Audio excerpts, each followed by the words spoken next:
শুৱালকুছি চিকিৎসালয় কৰ্তৃপক্ষ আৰু চিকিৎসালয়ৰ পৰীক্ষাগাৰৰ লগতে ডাক্তৰ কাৰ্তিক চন্দ্ৰ মেধিৰ ওপৰত অনা অভিযোগখণ্ড অৱশেষত ক্ষমা বিচাৰিলে চিকিৎসালয় কৰ্তৃপক্ষৰ ওচৰত খনিন্দ কলিতা নামৰ লোকজনে। আজিৰ পৰা কিছুদিন পূৰ্বে শুৱালকুছি চিকিৎসালয়ত সংঘটিত হৈছিল এক চাঞ্চল্যকৰ ঘটনা। আনৰ প্ৰৰোচনাৰ বলি হৈ শুৱালকুছি দাঁতি কাষৰীয়া অঞ্চল টুকুৰা দিয়া নিবাসী খনিন্দ কলিতা নামৰ এই লোকজনে শুৱালকুছি চিকিৎসালয় কৰ্তৃপক্ষ আৰু চিকিৎসালয়ৰ পৰীক্ষাগাৰৰ লগতে ডাক্তৰ কাৰ্তিক চন্দ্ৰ মেধিৰ ওপৰত সামাজিক মাধ্যমৰ জৰিয়তে এক অভিযোগ প্ৰচাৰ কৰা হৈছে। কিন্তু অৱশেষত লোকজনে নিজৰ ভুল বুজি পাই তেওঁ অনা অভিযোগ মিছা বুলি নিজ মুখে স্বীকাৰ কৰি হস্পিটেল কৰ্তৃপক্ষৰ ওচৰত ক্ষমা বিচাৰে। শুৱালকুছি হস্পিটেল কৰ্তৃপক্ষ আৰু ডক্টৰ কাৰ্তিক মেধিদেৱৰ ওপৰত এটা মই অভিযোগ আনিছিলোঁ। সেই অভিযোগ মৰ্মে মই লিখিছিলোঁ যে আমাৰ শুৱালকুছি হস্পিটেল কৰ্তৃপক্ষ, পৰীক্ষাগাৰ কৰ্তৃপক্ষ আৰু ডক্টৰ কাৰ্তিক মেধিদেৱে মোৰ ৱাইফৰ প্ৰেগনেঞ্চি ৰিপৰ্ট এটা ভুলকৈ দিয়া বুলি লিখা হৈছিল। প্ৰেগনেঞ্চি ৰিপৰ্টটোত মানে শুৱালকুছি হস্পিটেলত পজিটিভ বুলি কৈছিলে। পৰৱৰ্তী পৰ্যায়ত মই মালিগাঁওস্থিত এটা লেবত আল্ট্ৰাচাউণ্ড কৰাৰ পিছত সেইটো নিগেটিভ বুলি আহিছিল। তাৰপিছত মই সেইখিনি সময়ত মানে অলপ অস্থিৰ হৈ মানে বিবেক বুদ্ধি হেৰুৱাই মই মানে এইটো লিখি দিলোঁ ফেচবুক পোষ্টটো। কিন্তু পৰৱৰ্তী পৰ্যায়ত মই গম পালোঁ যে আচলতে কিন্তু আপোনাৰ ফেচবুক পোষ্টত আমি যেতিয়া দেখিছিলোঁ সেই ফেচবুক মানে পেজটোত আপোনাৰ যেতিয়া দিছিল তাত মানে আপোনাৰ মানে ডক্টৰী ভাষা বেছি আছিল। তেনেকুৱা স্থলত আপুনি ডক্টৰী বিভাগত কাম কৰে নেকি? তেনেকুৱা মই মেডিকেল বিভাগত কাম নকৰোঁ। এনে মানে মোৰ চিনাকি আছে, মই য'ত কাম কৰোঁ কৰ্মসূত্ৰে তাত কিছুমান মানে এনেকৈ চিনাকি আছিল। সেই বিষয়ত মই অলপ সুধিছিলোঁ। সুধি মই অলপ জ্ঞান লৈ তেনেকৈ মোৰ লিখা গৈছিলে। মই ইমান জ্ঞান নাই সেই বিষয়ত, তেখেতসকলে যেনেকৈ অলপ কৈছিলে মই সেইখিনিৰ আধাৰতে মই লিখিছিলোঁ। বাকী মোৰ এনেকুৱা একো নলেজ নাই, আৰু নলেজ নাই কাৰণেই মোৰ একচুৱেলি ভুলটো হ'ল। তাৰপিছত এই যেতিয়া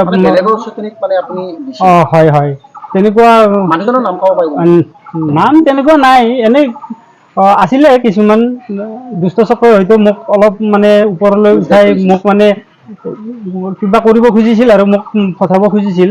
পৰৱৰ্তী পৰ্যায়ত মই সেইবিলাক গোটেই গম পালোঁ। গম পাই আৰু আচলতে যে শুৱালকুছি হস্পিটেল কৰ্তৃপক্ষ আৰু শুৱালকুছি পৰীক্ষাগাৰ কৰ্তৃপক্ষ আৰু ডক্টৰ কাৰ্তিক মেধিদেৱৰ কোনো ভুল নাই সেইটো মই বুজি পালোঁ। বুজি পাই মই ছাৰৰ ওচৰত গম পালে আপুনি যে তেওঁলোকৰ ভুল নাই বুলি মই পৰৱৰ্তী পৰ্যায়ত আৰু বেলেগ লেবৰেটৰীত মানে এইটো পৰীক্ষা কৰিলোঁ। পৰীক্ষা কৰোঁতে পজিটিভ আহিল।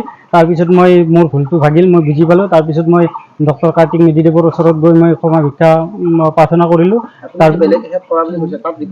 তাত ৰিপৰ্টটো পজিটিভ আছিল। হয়, শুৱালকুছি হস্পিটেলত যিটো ৰিপৰ্ট আছিলে শুদ্ধ আছিল, সেইটো শুদ্ধ আছিল। তাৰপিছত মই ছাৰৰ ওচৰত গৈ ক্ষমা প্ৰাৰ্থনা বিচাৰিলোঁ। ছাৰে মোক সেই মৰ্মে ক্ষমা প্ৰাৰ্থনা কৰি দিলে। আচলতে মোৰ এইটো বহুত ডাঙৰ ভুল হৈ গ'ল। মই ভালকৈ নাজানাকৈ, ভালকৈ নুবুজাকৈ মই এইটো কৰিছিলোঁ। আৰু ভৱিষ্যতে মানে এনেকুৱা যিটো বিষয়ৰ ওপৰত জ্ঞান নাই সেই বিষয়ৰ ওপৰত মই ক'বলৈ নাযাওঁ বা লিখিবলৈ নাযাওঁ।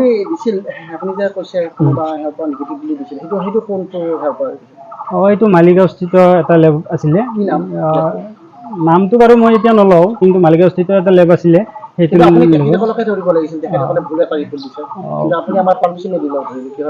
নহয় মানে প্ৰথমতে শুৱালকুছি মেডিকেলত পজিটিভ হোৱাৰ পিছত তাত নিগেটিভ হোৱাৰ পিছত মই সেইটো ভাবিছিলোঁ শুৱালকুছিটো ভুল বুলি ভাবিছিলোঁ।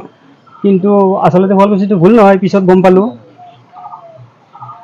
এতিয়া মানে আৰু মই সেইবিলাক মানে মই কৰিব বিচৰা নাই আৰু ইমান, যিহেতু এবাৰ মেডিকেল বিভাগৰ ওপৰত জ্ঞান নোহোৱাকৈ মই কিবা এটা পোষ্ট লিখি মই নিজে মানে ভুলৰ বশৱৰ্তী হ'লোঁ। সেইকাৰণে আৰু এতিয়া মই লেবৰেটৰীৰ ওপৰত মানে এইবিলাক কৰিব অভিযোগ আনিব বিচৰা নাই। গতিকে যি হৈছে হৈছে আৰু। কিন্তু শুৱালকুছি হস্পিটেল কৰ্তৃপক্ষ আৰু শুৱালকুছি লেবৰেটৰী কৰ্তৃপক্ষ আৰু ডক্টৰ কাৰ্তিক মেধিদেৱৰ আমাৰ এই ঘটনাটোত অকণমানো ভুল নাই।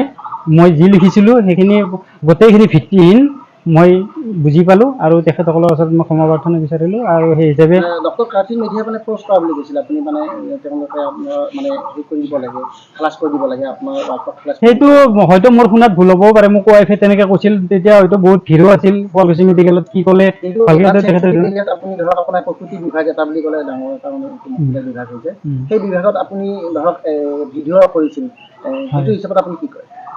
এইটো মানে তেতিয়া মানে মোৰ বিবেক বুদ্ধি ইমান কাম কৰা নাছিল। হয়তো কোনোবাই মোক তেনেকৈ কৈছিলোঁ কিজানি এনেকৈ কৰিলে ঠিক হ'ব বুলি। মই তেতিয়া বুজি নাপালোঁ কথাটো ভালকৈ, মই কৰি দিলোঁ।